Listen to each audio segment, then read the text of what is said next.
Na ką, esame Lidl, gal atpažįstat, Vilnius, birželio 14, aplankėm Kalvarijų turgų, dabar užsukome į Lidlą.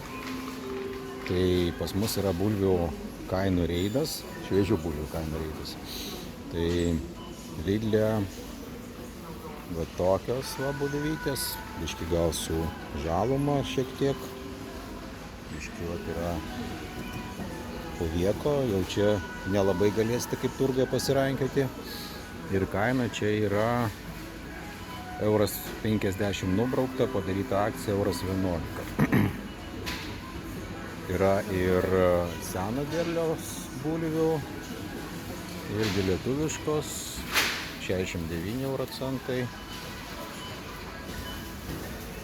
Va tokios va, parašyta žiūrėti ant dėžės, bet ant dėžės nieko realiai neparašyta, dėl to, kad jos yra informacija parašyta ant etiketės. Tai yra lietuviškos 69.